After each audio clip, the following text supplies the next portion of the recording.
రాముడికి లక్ష్మణుడు ఎలాగో వైఎస్ఆర్కు వివేక అలాంటి వారే అని ఏపీ కాంగ్రెస్ అధ్యక్షురాలు షర్మిల అన్నారు. పులివెందులలో నిర్వహించిన ప్రచార కార్యక్రమంలో ఆమె మాట్లాడారు. వివేకాను ఘోరంగా నరికి చంపేశారు.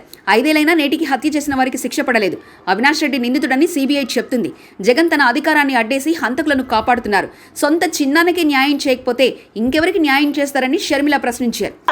సొంత చిన్నాన అంటే నాన్న తర్వాత నానంతటి వాడు, చిన్నప్పుడు ఎత్తుకొని పెంచిన వాడు, సొంత చిన్నానకు హత్యకు కారణమైన వాడని తెలిసి కూడా 5 సంవత్సరాలు వెనకేసుకొచ్చారు. 5 సంవత్సరాలు కాపాడుకుంటూ వచ్చారు.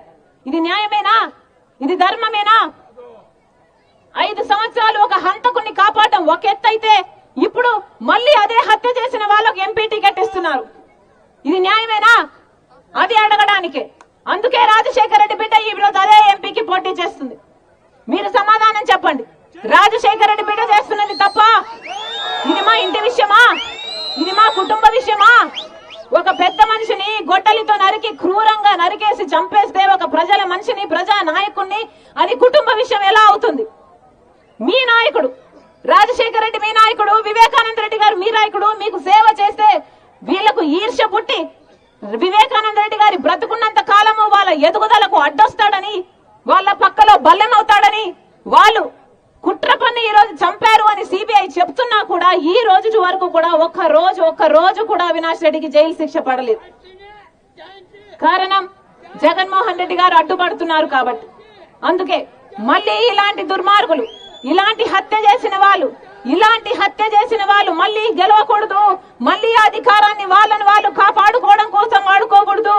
మళ్ళీ చట్ట సభలకు ఇలాంటి హంతకులకు వెళ్ళకూడదనే ఈ రోజు రాజశేఖర రెడ్డి బిడ్డ ధైర్యం చేసింది.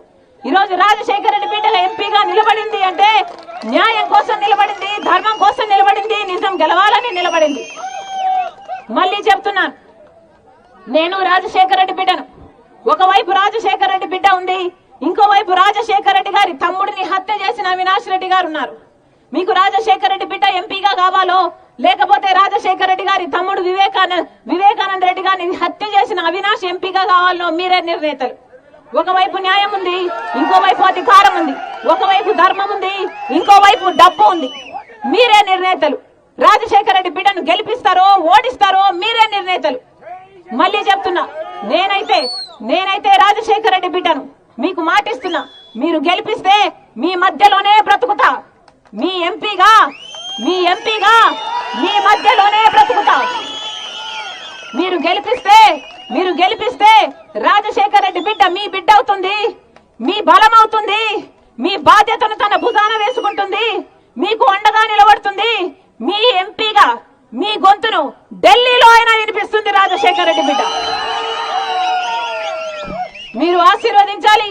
రాజశేఖర రెడ్డి బిడ్డను గెలిపించండి. న్యాయాన్ని, నిజాన్ని గెలిపించాలని ప్రతి అన్నను, ప్రతి చెల్లిని, ప్రతి అక్కను, ప్రతి తమ్ముని మీ రాజశేఖర రెడ్డి బిడ్డ శిరస్సు వంచి చేతులు జోడించి మనస్ఫూర్తిగా ప్రార్థిస్తుంది. జోహార్ వైఎస్ఆర్, జోహార్ వైఎస్ఆర్.